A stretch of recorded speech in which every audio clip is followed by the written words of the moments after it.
மகா கிருபையும் இறக்க நேர்ந்த எங்கள் அன்பின் ஆண்டவரே, இந்த நல்ல வேலைக்காக உம்மை நன்றி செலுத்துகிறோம், துதிக்கிறோம், போற்றுகிறோம், புகழ்கிறோம். எங்களில் ஒருவராய் பெரிய அதிசயங்களை செய்கிறவராய் இருப்பதற்காக உம்மை ஸ்தோத்திரிக்கிறோம். ஆண்டவரே, இந்த நாளிலே நீ நல்லவர் என்பதை ருசித்து பார்க்க உதவி செய்யும். தாய் தேற்றுவது போல தேற்றும் எங்கள் அன்பின் ஆண்டவரே, இந்த நாளிலே உம்முடைய வசனத்தின் மூலமாக எங்களை தேற்றி ஆற்றி எங்களை பலப்படுத்த வேண்டுமா உம்முடைய சமூகத்தில் ஜெபிக்கிறோம். வந்திருக்கும் நாங்கள் ஒவ்வொருவரும் ஆண்டவரே, உம்முடைய வசனத்தின் மன்னாவை புசித்து உமக்கு மகிமையாக தொடர்ந்து வாழ உதவி செய்யும். இயேசுவின் நாமத்தில் பிதாவே, ஆமென். இந்த நாளிலே நாம் வாசிக்க கேட்ட பகுதியிலே 34வது சங்கீதம், 34வது சங்கீதத்திலே 7வது வசனத்தை வாசிப்போம். கர்த்தருடைய தூதன் அவருக்கு பயந்தவர்களை சூழ பாளையம் இறங்கி அவர்களை விடுவிக்கிறார். அடுத்து, கர்த்தர் நல்லவர் என்பதை ருசித்து பாருங்கள். கர்த்தர் நல்லவர் என்பதை ருசித்து பாருங்கள். அவர் மேல் நம்பிக்கையாய் இருக்கிற மனுஷன் பாக்கியவான். அவர் மேல் நம்பிக்கையாய் இருக்கிற மனுஷன் பாக்கியவான். கர்த்தருடைய பரிசுத்தவான்களே, அவருக்கு பயந்திருங்கள். அவருக்கு பயந்தவர்களுக்கு குறைவில்லை. 19வது வசனத்தை வாசிப்போம். நீதிமானுக்கு வரும் துன்பங்கள் அநேகமாயிருக்கும். கர்த்தர் அவைகள் எல்லாவற்றிலும் நின்று அவனை விடுவிப்பார். கர்த்தர் அவைகள் எல்லாவற்றிலும் நின்று அவனை விடுவிப்பார். இந்த 2 வசனத்தை வாசிக்கும் போது 2 வித்தியாசமாக இருக்குது இல்லையா? கர்த்தர் நல்லவர் என்பதை ருசித்து பாருங்கள் இருக்குது. அவர் மேல் நம்பிக்கையாயிர மனுஷன் பாக்கியவான். ஆனால் இங்கே 19வது வசனத்தில் நீதிமானுக்கு வரும் துன்பங்கள் எவ்வளவா இருக்கும்? அக்கிரமக்காரனுக்கு வரும் துன்பங்கள் அநேகமாக இருக்குன்னு இதில் இல்லை. நீதிமானுக்கு வரும் துன்பங்கள் அநேகமாக இருக்கும். கர்த்தர் அவைகள் எல்லாவற்றில் நின்று அவனை விடுவிப்பார். ஒரு பக்கம் ருசித்து பாருங்கள் இருக்குது, இன்னொரு பக்கம் நீதிமானுக்கு வரும் துன்பங்கள் அநேகமாக இருக்கும்னு சொல்லுது. நம்ம வாழ்க்கையில் நிறைய வியாதிகள் வருது இல்லையா? இந்த வியாதிகளுக்கு இங்கிலீஷ் மருத்துவத்தில், அலோபதிக்கில் எந்த மெடிசன் கொடுத்தாலும் ஒரு சைடு எஃபெக்ட் இருக்கும். சரிதானா? அதில் ஒரு சைடு எஃபெக்ட் இல்லை, அதை வாசித்திங்கன்னா குறைஞ்சது 6 சைடு எஃபெக்ட் இருக்கும். சரிதானா? ஆனால் வேப்ப மரத்தை பார்த்துருக்கீங்க, அது நம்ம கூட இருப்பதுனால வேல்யூவே தெரியாது. ஒரு நாள் எங்கள் காம்பவுண்டுக்கு ஒருத்தர் வந்தார். வேப்ப மரத்தை பார்த்துட்டு, தம்பி இந்த வேப்ப மரத்தை வெட்டிடாதீங்க, இதில் 134 மருத்துவ கோணம் இருக்குது அப்படின்னாரு. 134 மருத்துவ கோணம். ஆனால் வேப்ப இலை கசக்கும், வேப்பங்காயும் கசக்கும், வேப்ப எண்ணெயும் கசப்பு. ஆனால் எல்லாமே மருத்துவ குணம் உள்ளது. No side effect at all. Amen. இப்போ கர்த்தரை ருசித்து பார்க்கும்போது சில சமயத்தில் வேப்பங்காயும் இருக்கும். நம்ம வீட்டுகளில் பார்த்தீங்கன்னா பிடிக்காத ஒரு காயை நம்ம பிள்ளைகளுக்கு என்னன்னு சொல்லுங்கள் பார்க்கலாம். கரெக்டு, பாவக்காய். இன்னொன்று இருக்குது கோவக்காய் இல்லையா? அது கோபம் வராது, அது கசப்புத்தன்மை உள்ளது. ஆனால் மருத்துவ குணம் அநேகம் இருக்குது. அதை சாப்பிட்டா என்ன செய்யும்? சுகர் உள்ளவங்களுக்கும் நல்லது. ஆனால் டாக்டர் சொல்ல மாட்டார் பாவக்காய் சாப்பிடுங்கன்னு சொல்லி. இப்போ தான் சமீபத்தில் ஒரு சில தமிழ் டாக்டர்கள் அருமையாக நம்முடைய சாப்பாட்டிலே என்னென்ன காரியங்கள் நல்லது இருக்கிறது என்று சொல்லிக்கொண்டே இருக்கிறார்கள். அவர்கள் வாழ்க. இதுக்கு முன்னாடி என்ன செய்யுங்க, டாக்டர்கிட்ட போனாலே ஐயா 20 பாயிண்ட் கூடிருச்சு, போடுங்க என்னத்தை, இன்சுலினை.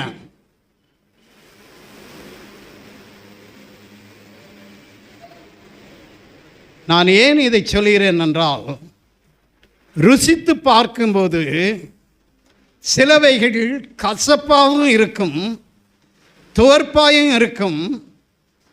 அதே சமயத்தில் சர்க்கரை, சீனி ஸ்வீட்டாகத்தான் இருக்கும். ஆனால் முதல்ல டாக்டர் என்ன சொல்கிறாரு, சீனியை குறையா எடுங்க. அது சிலருக்கு ஒரு 4 கிராம் எடுக்கலாம், குறையா எடுங்க, இல்லைன்னா எடுக்கவே எடுக்காதீங்க.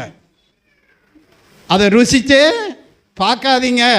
சீனி இனிப்பு தான், இனிப்பு நமக்கு ஆகாது. ஏன் இதை சொல்கிறேன் என்றால், ஒரு பக்கம் கர்த்தரை ருசித்து பாருங்கள் என்று சொல்லுகிறது, இன்னொரு பக்கம் நீதிமானுக்கு வரும் துன்பங்கள் அநேகமாக இருக்கும். 1 2 கிடையாது.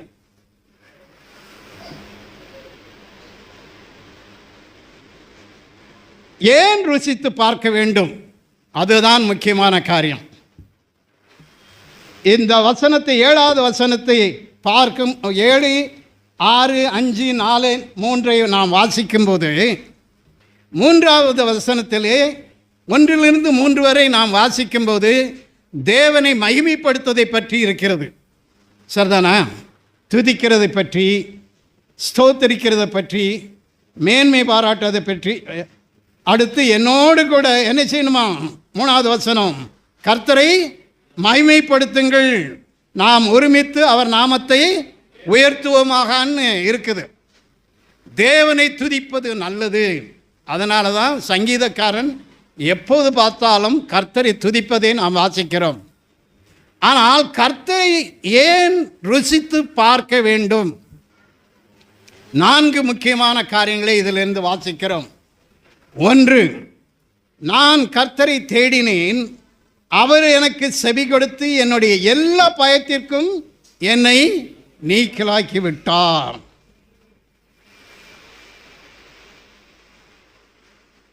இதில் 2 காரியம் பார்க்கிறோம். நான் கர்த்தரை தேடினேன், அவர் எனக்கு செவி கொடுத்தார். ஏன் ருசித்து பார்க்க வேண்டும்? நம்முடைய தெய்வம் இயேசு கிறிஸ்து நமக்கு பதில் கொடுக்கும் தகப்பனாய் இருக்கிறான். ஹல்லேலூயா. அவர் செவி கொடுப்பார். நான் தேடினேன், செவி கொடுப்பார்.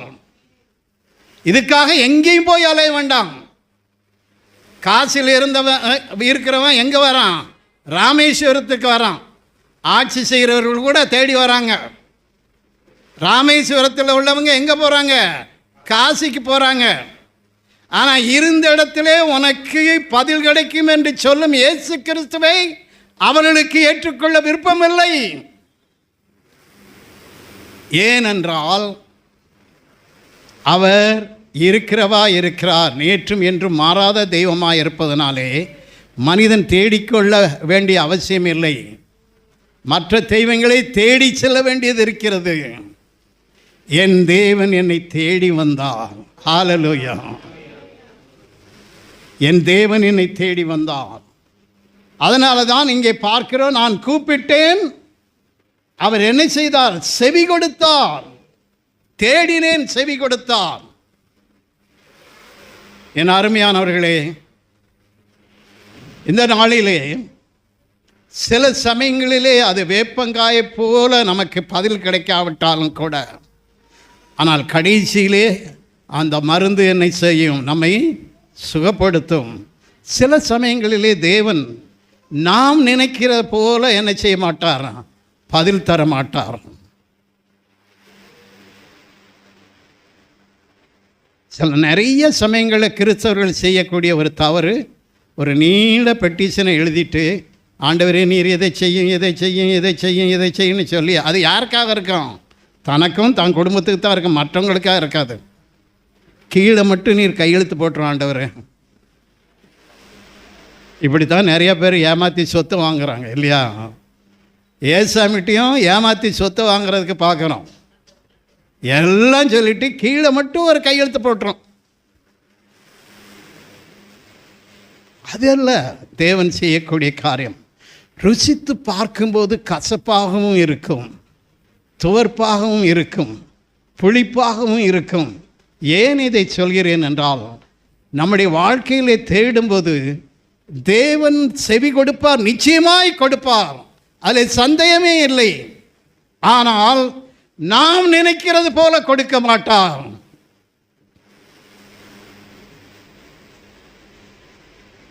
நேற்று எங்கள் ஆடிட்டரை பார்க்க நான் போயிருந்தேன். நிறைய ஊழியக்காரங்க வந்து வருமானத்தை காட்ட மாட்டாங்க, பெரிய பெரிய ஊழியக்காரங்க கூட.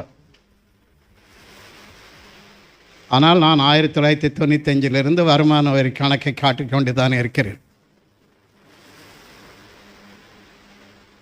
2 வருஷத்திற்கு முன்பாக சில சமயங்களே வருமான வரி காட்டினா உங்களுக்கு தான் பிரச்சனை. ஏன்னா அதைத்தான் அவன் பார்த்துக்கிட்டே இருப்பான், அக்கௌண்ட்டில் எவ்வளோ வருது, அக்கௌண்ட்லேருந்து எவ்வளோ போகிறதுன்னு சொல்லி. அதனால தான் நிறைய பேர் என்ன செய்கிறதில்ல, ஊழியக்காரங்களும் காட்டுறதில்லை, அட்டு ஊழியக்காரங்களும் காட்டுறதில்லை. ஏன்னா அம்பானி அதானி கூட காட்டுறதில்லை. ஏன்னா அவங்க லஞ்சம் கொடுத்துருவாங்க. ஒரு 100 கோடி கொடுத்தாலும் அவங்களுக்கு ஒன்றும் இல்லை. ஏன்னா அவன் மகனுக்கே 5000 கோடி செலவழித்தான் கல்யாணத்துக்கு. 5000 கோடி. வந்துட்டு போன ஒவ்வொரு நடிகருக்கும் 1 to 5 கோடி. சும்மா வந்துட்டு கல்யாணத்துக்கு வந்தவங்கள எவ்வளவு 5 கோடி இவர் கொடுத்து அனுப்பினார். ஆனால் அவர் 2 வருஷத்துக்கு முன்னால் கணக்கு காட்டினதுக்கு கரெக்டாக தான் காட்டியிருக்குது. அந்த இடம் அது வந்து அக்ரிகல்ச்சர் லேண்ட் இல்லை, இப்போ வந்து அது என்னதாயிருச்சு, கமர்ஷியல் லேண்ட் ஆயிடுச்சு. அதனால் நீ என்ன செய்யணும், கால்குலேட் பண்ணி டிஃப்ரென்ஸை காட்டணும், இந்த கட்டணும் அப்படின்னு சொல்லி நோட்டீஸ் வருது.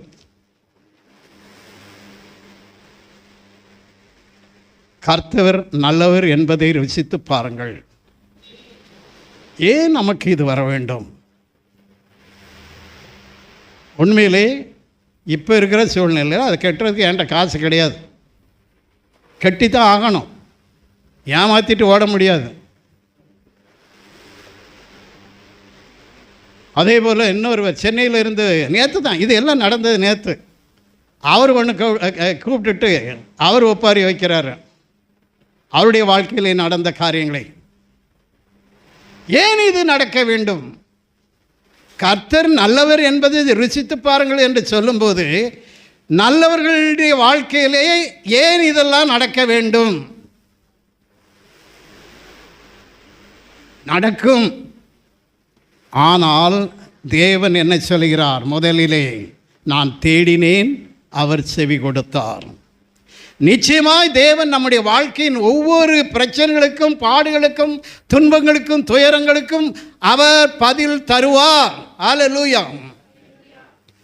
அது இன்று கிடைக்கும், நாளைக்கு கிடைக்கலாம், இல்லது 4 வருஷம் கழித்தும் கிடைக்கலாம். உதாரணத்துக்கு நான் சொல்கிறேன், என்னுடைய பிள்ளைகள் படிப்பிற்காக ஒரு இடத்தை வைத்திருந்தேன். அந்த பிள்ளைங்க படிக்கும்போது அதை விற்கிறதுக்கு எவ்வளோ முயற்சி பண்ணேன், விற்கவே செய்யலை. அந்த பிள்ளைங்க படித்து முடிக்கிற வரைக்கும் அதை விற்கலை. ஒரு நாளில் ஏன் ஆண்டவரே இது விற்காமல் இருக்குது அப்படின்னு சொல்லி நான் ஜெபம் பண்ணும்போது, நீ வீட்டை விட்டு வரும்போது யாரை நம்பி வந்த? ஒரே ஒரு பைபிள், உடுத்திருந்த வேஷ்டி சட்டை மட்டும்தான். வீட்டை விட்டு துரத்திட்டாங்க, முஸ்லீம்லேருந்து கிறிஸ்டின் ஆனதுனால. தெருவில் நின்ன. ஆனால் தேவன் வழிநடத்தி இம்மட்டுமாக பிள்ளைங்களை வாழ வைத்து படிக்க வைத்து, என்னை மட்டுமல்ல, ஆண்ட்ரூவே அதற்கு சாட்சியாக இருக்கிறார். எத்தனையோ பேரை படிக்க வைத்திருக்கிறோம். இதெல்லாம் யார் செய்தது? உன்னுடைய சொத்து செய்ததா? இல்லையே. ஏன் சொத்தை நம்பினாய்? கர்த்தர் நல்லவர் என்பதை ருசித்து பாருங்கள் என்று சொல்லும்போது, நாம் கர்த்தர் நல்லவர் என்பதை ருசிக்காமல் நம்முடைய சொத்து நல்லது என்று நினைக்கிறோம். அது சத்து தராது. முடிகிற வரைக்கும் அது விற்கல.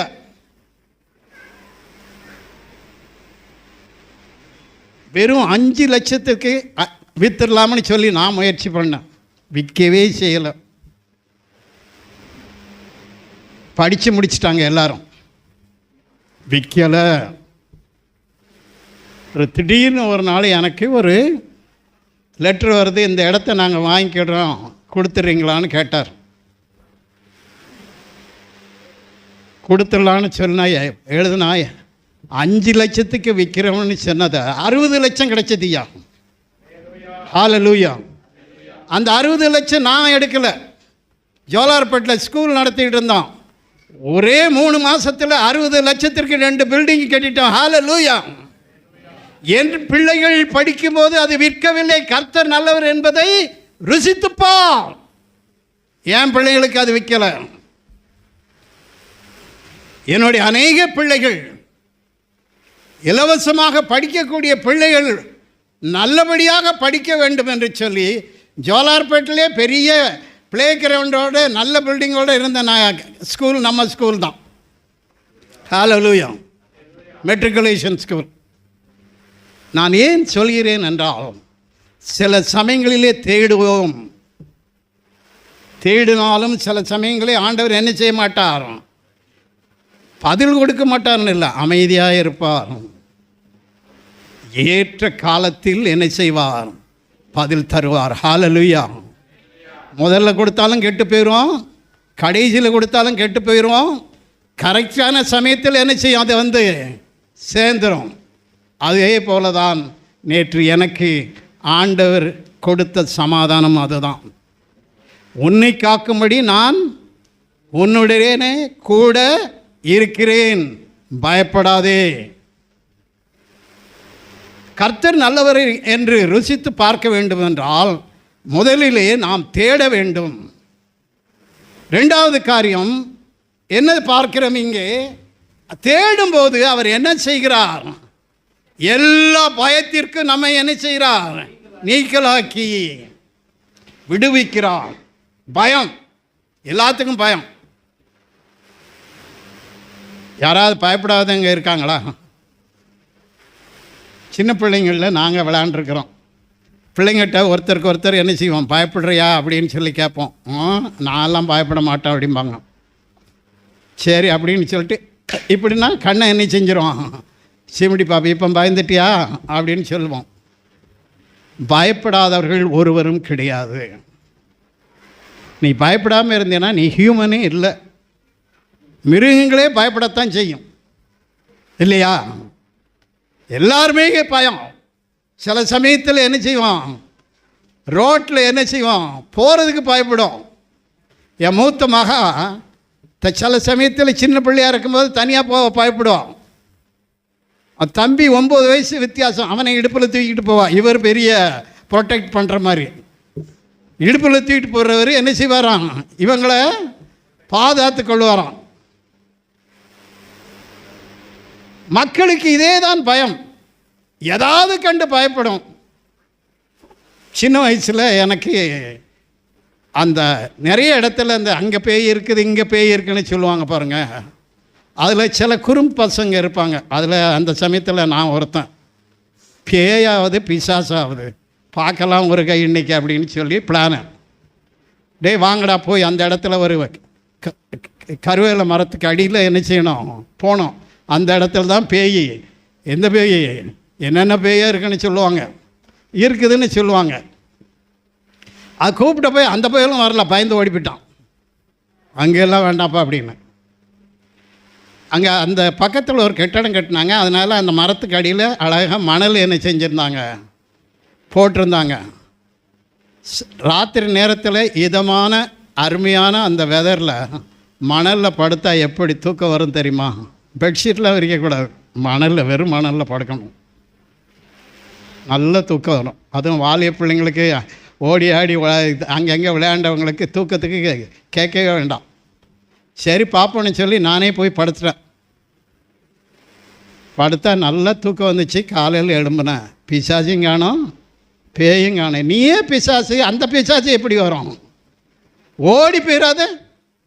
ஆகவே நமக்கு பயம் எல்லா இடத்திலும் இருக்கிறது. இதை கண்டால் பதம், அதை கண்டால் பயம், அங்கே போனால் பயம், இங்கே போனால் பயம். ஐயோ அது நடக்காமல் போய்விட்டால், ஐயோ அது செய்யாமல் போய்விட்டால், ஐயோ இது செய்யாமல் போய்விட்டால் கடவுள் என்ன செய்வார்? கண்ணை பிடுங்கிடுவார். ஒன்றும் பிடுங்க மாட்டார். அவர் பாதுகாப்பார், பராமரிப்பார். ஹல்லேலூயா. ஆகவே பயப்படாதே. எல்லா பயத்திற்கும் என்ன செய்வார்? கர்த்தரை ருசித்து பார்க்கும்போது ஒன்று தேட வேண்டும். ரெண்டாவது இங்கே நாம் பார்க்கிறோம், என்னுடைய எல்லா பயத்திற்கும் என்னை நீக்கலாக்கி விட்டார். அவரிடத்தில் போகும்போது நம்முடைய பயத்தை எல்லாம் என்ன செய்கிறார்? நீக்குகிறார். மூன்றாவது காரியத்தை இங்கு பார்க்கிறோம். 5வது வசனத்தை வாசிப்போம். அவர்கள் அவரை நோக்கி பார்த்து பிரகாசம் அடைந்தார்கள். அவர்கள் முகங்கள் வெட்கப்படவில்லை. அவர்கள் முகங்கள் வெட்கப்படவே இல்லை. என் தேவனை நம்பினவர்கள் ஒருபோதும் வெட்கப்பட்டு போனதில்லை. சிங்க குட்டிகள் தாழ்ச்சி அடைந்து பட்டினியாக இருக்கும்.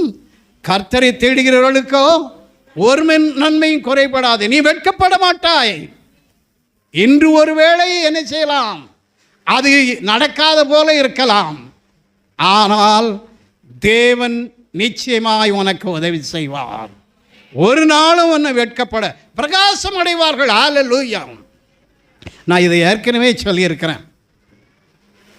சில சமயத்தில் பிலீவர் இல்லாட்டாலும் கூட கிறிஸ்துவை நம்பினவர்கள் நல்ல பிரகாசமாக இருப்பாங்க. நல்லா யோசிச்சு பாருங்கள். நல்லா நீங்கள் இன்னிலிருந்து நோட் பண்ணுங்கள். நான் ஏற்கனவே இதை சொல்லியிருக்கிறேன். நானும் என் மனைவியும் அநேக இடத்துல செல்லும்போது அந்த போகிறாங்க பாரு, அந்த அம்மா கிறிஸ்டின், அவர் கிறிஸ்டின் அப்படிம்பேன். ஹல்லேலூயா. அவங்க அப்பன் சரித்திரமும் தெரியாது, அவங்க அம்மா சரித்திரமும் தெரியாது. ஆனால் அவங்க கிறிஸ்டின்னு தெரியும். அது இந்த வசனம் தான் அதனுடைய ரீசன். அவர்கள் நடந்து போய்கொண்டு இருக்கும்போதே அவருடைய முகங்கள் ஒரு பிரகாசமாக இருக்கும். You will see the radiant glory of Jesus in their face. Hallelujah.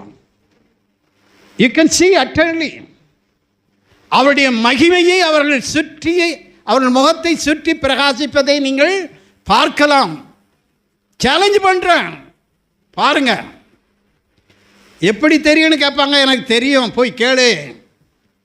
போய் கேட்பாங்க, நீங்கள் கிறிஸ்டினா? ஆமாம். உங்களுக்கு எப்படி தெரியும்? அந்த அம்மா பதில் சொல்லும். ஏனென்றால் தேவனுடைய மகிமையை அவர்களை நோக்கி பார்த்தவர்கள் பிரகாசம் அடைந்தார்கள். அடைவது மட்டுமல்ல, அவர்கள் வெட்கப்பட மாட்டார்கள்.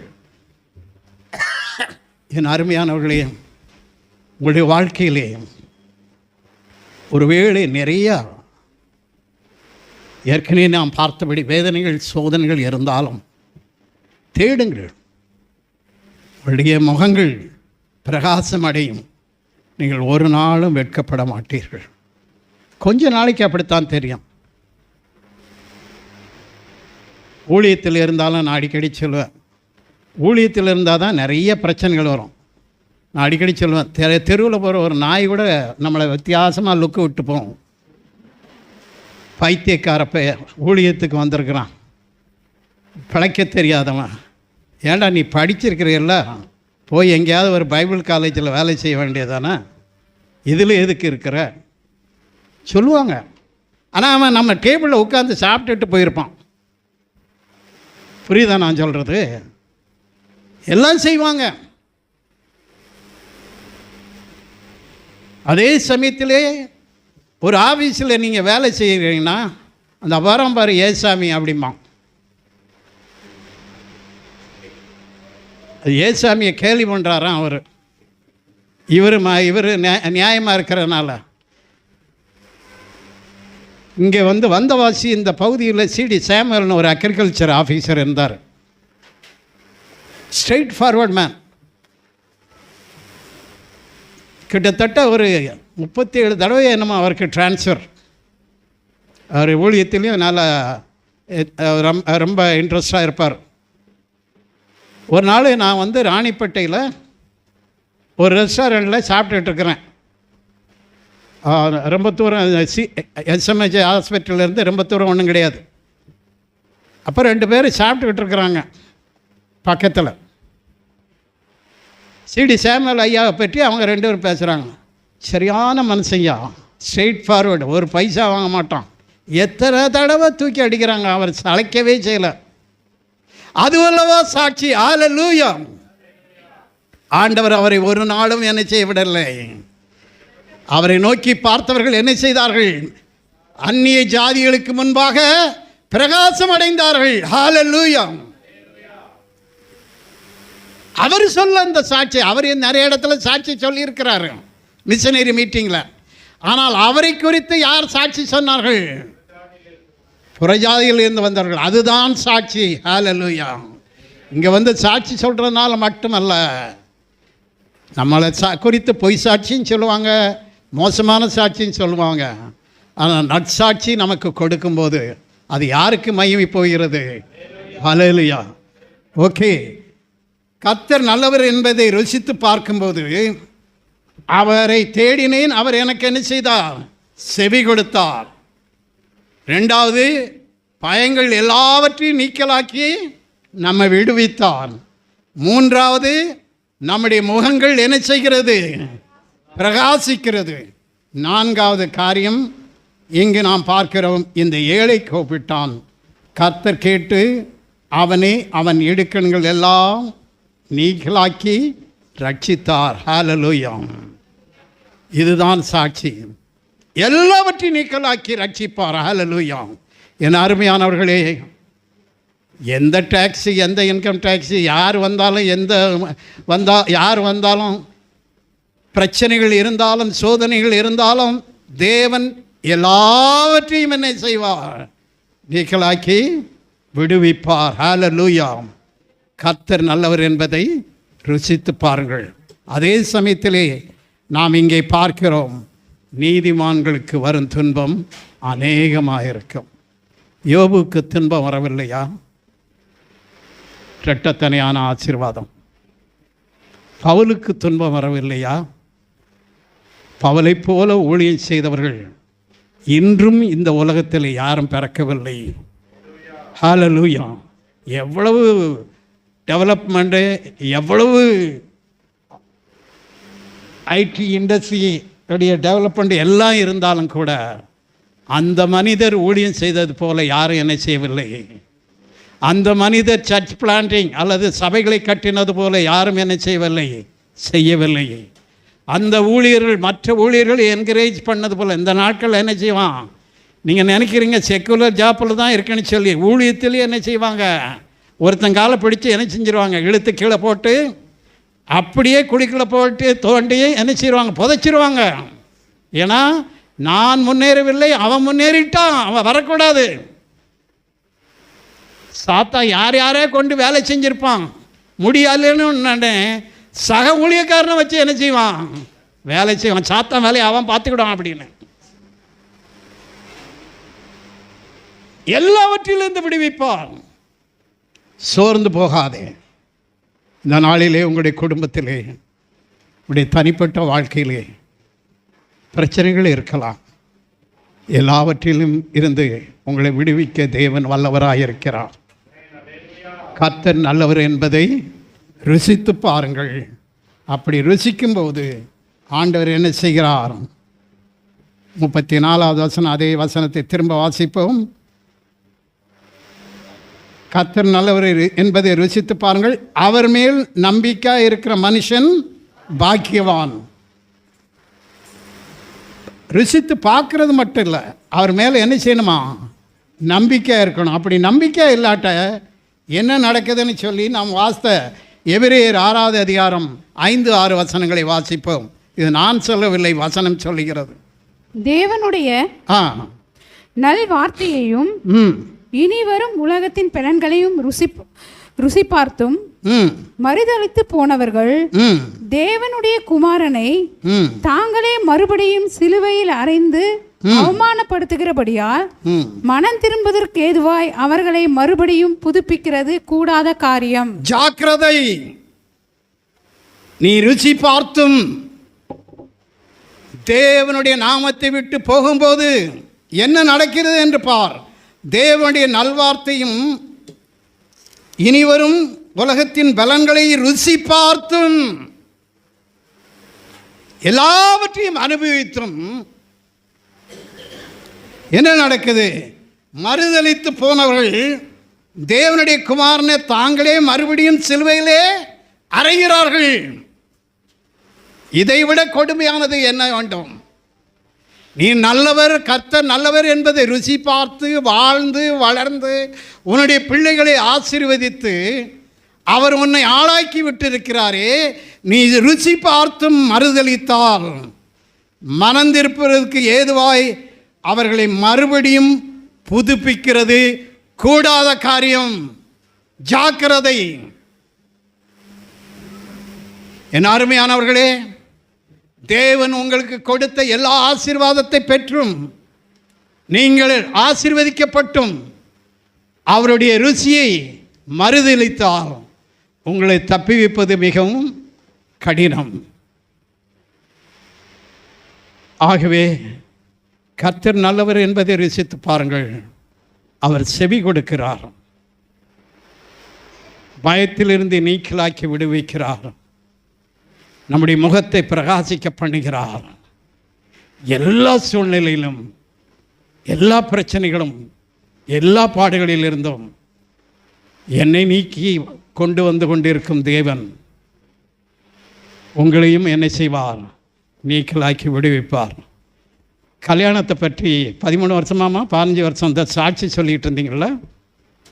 நான் யோசித்தேன், 47 வருஷம் முடிஞ்சிருச்சு. 47 வருஷம் லேசான காரியம் கிடையாது, புரியுதா? ஆனால் தேவன் எல்லாவற்றிலிருந்து என்னை விடுவித்து நம்மளை என்ன செய்கிறார்? கொண்டு போகிறார். மகளுக்கே 46 வருஷம் ஆயிடுச்சு. நான் தான் சொன்னேன், அம்மா நீ பாதி கிளவி ஆகிட்ட அப்படின்னு. அது மட்டும் இல்லை, அந்த ஆண்ட்ருடைய மகன் கல்யாணத்தில் நான் வந்திருந்த போது நினைத்தேன், ஆண்ட்ரு கல்யாணத்தில் ஈடுபட்டேன், இப்போ நான் அவனுடைய மகனுடைய கல்யாணத்திலையும் ஈடுபட தேவன் எனக்கு பலன் கொடுத்தார். ஹல்லேலூயா. ஆகவே எல்லா சூழ்நிலையிலும் நம்மை விடுவித்து ஆசீர்வதிக்கிறார். அந்த ஆசீர்வாதத்தை நீ மறுதலித்து நீ போவேன் என்றால் மறுபடியும் ரட்சிப்பு வருவது லேசான காரியம் அல்ல. ஜாக்கிரதை. தேவன் தாமே நம்மை ஆசீர்வதிப்பாராக. ஆண்டவருடைய நாமத்துக்கு மகிமையுண்டாகட்டும். கர்த்தர் கொடுத்த நல்ல வார்த்தைகளுக்காய் நம் கர்த்தரை ஸ்தோத்திரம் பண்ணலாம். அன்பை ருசி பார்த்து மறுதலிப்புமானால் இந்த உலகத்திலே நாம் பரிதவிக்கப்பட்டவர்களாயிருப்போம். எத்தனை பேர் சொல்ல முடியும், நான் மனம் திரும்பியிருக்கிறேன், ரட்சிக்கப்பட்டிருக்கிறேன், ஞானஸ்தானம் பெற்றிருக்கிறேன், அபிஷேகம் பெற்றிருக்கிறேன், எல்லாம் உண்மை. மறுதலிப்பாயானால் பரிதபிக்கப்பட்ட கிறிஸ்தவ வாழ்வாக மாறும்.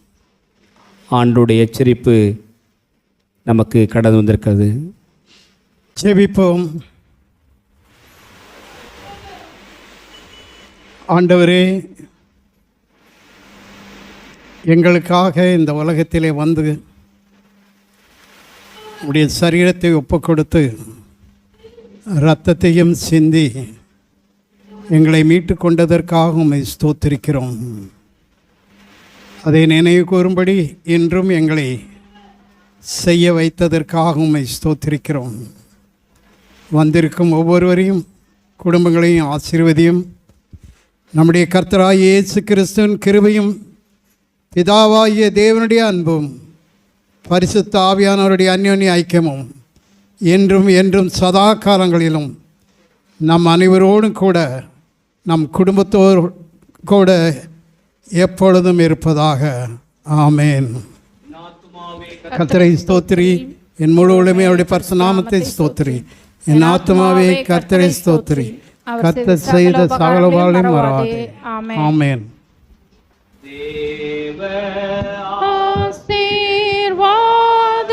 ஆசீர்வாதத்தோடு அடியாரை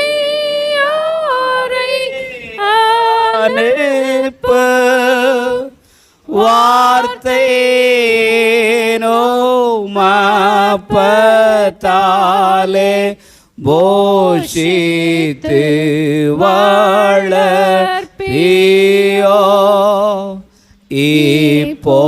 இப்போதும்மை தேடி வந்து மனதார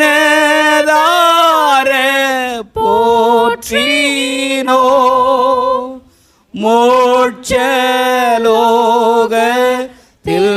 கழித்து உம்மை வாழ்த்தி தோழுவோ. ஆமென். ஆண்டவர் உங்களை ஆசிர்வதிப்பாராக. ஒருவரை ஒரு வாழ்த்தி சமாதானத்தோடு சென்று வாருங்கள். God bless you.